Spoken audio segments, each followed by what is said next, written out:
G'day everyone, I'm David Reidy. Welcome to Piano Finally, a podcast by an old bloke who's getting around to learning the piano. Finally.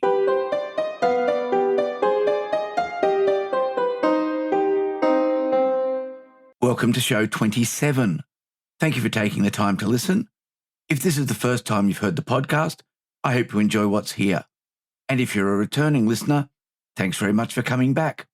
Let me know if you're learning the piano like I am, or another musical instrument, and let me know how you're going with it. You can contact me at david@pianofinally.show. This week has been a week of getting ready to finish up for the year. It was the last full week of term, and all the end-of-year things have been wrapped up.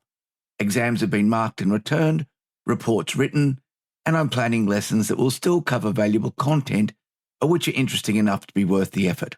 Lots of microscopes involved. This coming week will also be the last piano lesson for the year. We've had to move it to Wednesday because of the school's awards night, but then it will be 6 weeks before coming back in February.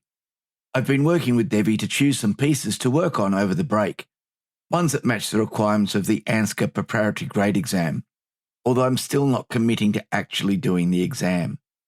I'll also continue working on Adele's Someone Like You, and perhaps look at some other similar songs.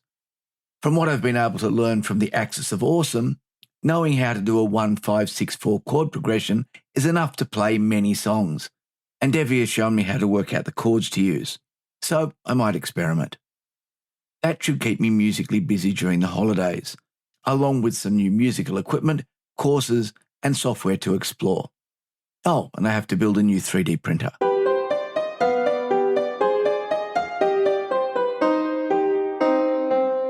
Nerdforge wasn't the channel I was initially going to feature this week, but I was looking at YouTube yesterday and their latest video popped up.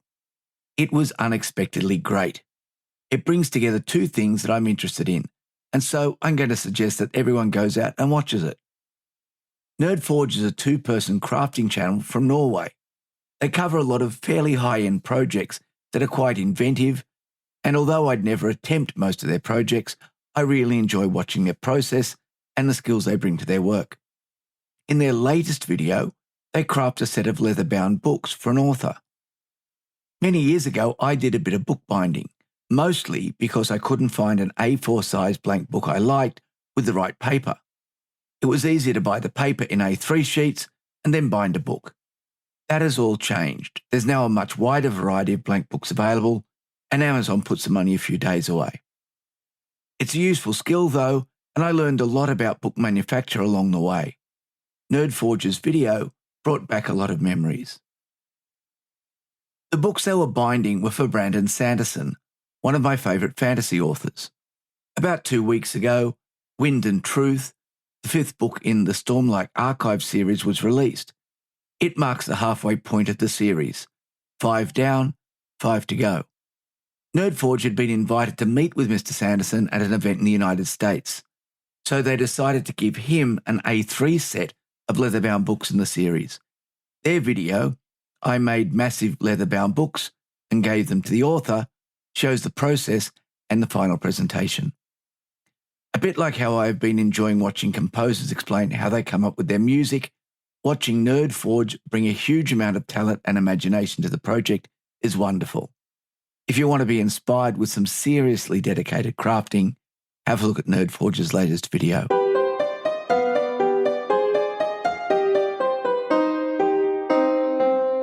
Christmas tunes. Musically, this is my least favourite time of the year.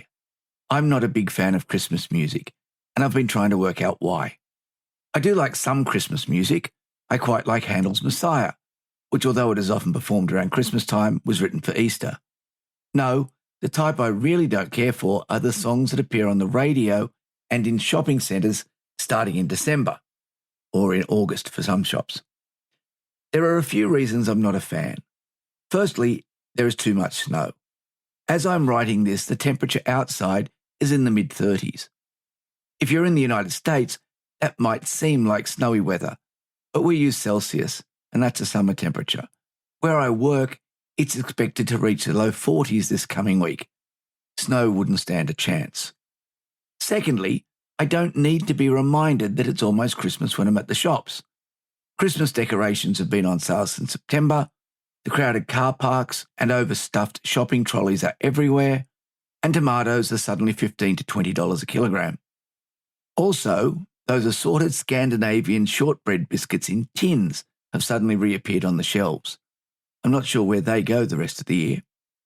No, I think the reason is the versions of the Christmas music that supermarkets and shopping centres play have been reduced to a blandness that removes all interest from the tunes.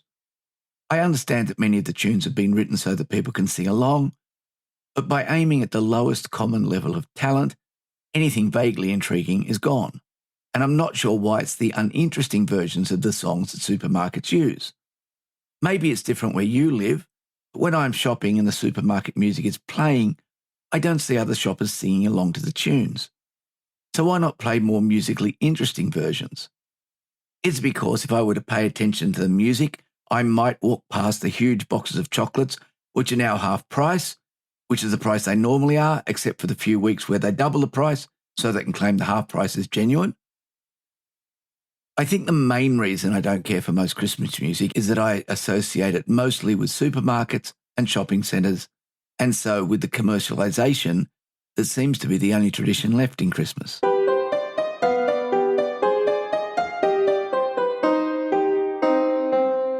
ANZCA is the Australia and New Zealand Cultural Arts Limited, a non-profit body that provides examinations for a wide range of musical instruments and voice. Their exams range from preparatory and preliminary up to grade 8 and on to licentiate diplomas. They have syllabuses for each step along the way that they update every so often, and those list around 50 pieces that can be used as part of the examination process. To support this, they also publish books with a small selection of the pieces. This is handy, as it's a requirement for the exams that you have an official printed copy of any music that you perform. I'm going to look at what they offer for the preparatory level, as that's the one I'm working on. But if you're interested in the other levels, all the syllabuses are available online at no cost. ANZCA offers their certifications in different ways. There is a traditional version in which the candidate sits with the examiner, shows some technical skills, talks a bit about the music, and performs 3 pieces. The other version is just performance. The candidate plays 4 pieces across a range of styles, but does not have to answer questions or do technical exercises. The performance exams are offered online as well as in person, and I assume that these are probably the more popular options. There are 2 different piano syllabuses, classical and modern. The requirements are the same, but the choice of pieces is different. I'm following the classical syllabus at the moment, and the current book series for the pieces is Series 2. The classical repertoire book contains 12 pieces, 4 in each of lists A, B and C.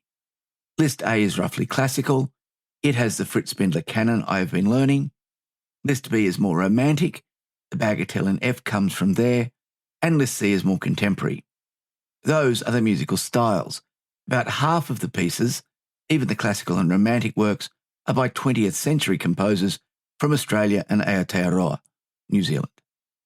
The book also contains the scales and other technical exercises needed for the traditional version of the exam.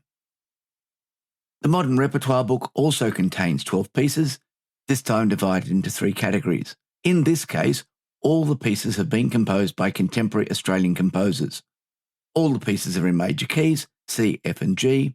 There are blues-style tunes in Category 2 with optional swing, and Category 3 includes boogie-woogie-inspired music. It's a very different musical selection from the classical book, but I am sure that there are many who will prefer these works to those in the other book. Just to cover what hasn't been a problem here, but has caused a huge row over the new ABRSM syllabus in the UK, with the inclusion of contemporary pieces, I don't think there is any lowering of standards in the selection of the contemporary pieces. From my limited viewpoint, the difficulty level of the 2 books seems very close to each other, and there's no dumbing down if you choose modern over classical. If you're following the ANZCA system, it's worth getting both books, as you can use pieces from either book in the performance exams. So even if you are really into classical music, you can still throw in some blues. The performance books are available directly from the ANZCA website, although I'm sure most local Down Under music stores will probably also carry them. They cost $23.40 Australian each. The current syllabus is listed as from 2022 to 2024, but I haven't heard of any changes for 2025. But if I do, I'll let you know.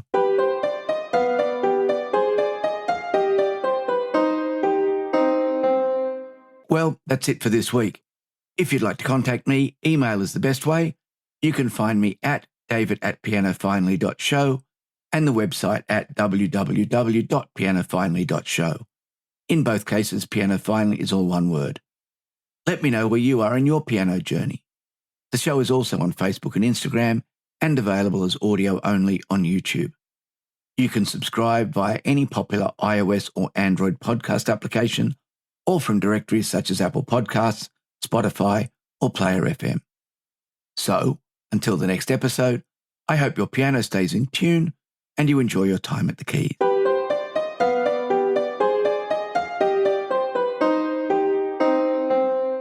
Again, I'll include two pieces in this week's progress. The first is Fritz Spindler's Canon, which I've been working on more this week. I've been working on the dynamics and the phrasing, but it's finally at the correct speed, 80 beats per minute. Now to move from I can play it without mistakes to I can't play it with mistakes. The other piece I've mainly been working on from the ANZCA Preparatory book is the Bagatelle in F by Daniel Gottlob Turk. It's in their list B pieces. It's also getting close to speed, although the second half still needs some more work. The recording was made using the Kawai NV10 as the keyboard and Pianotech 8 running on the M4 Max MacBook Pro. Pianotech is set up with a new Shigeru Kawai SKEX in classical recording mode.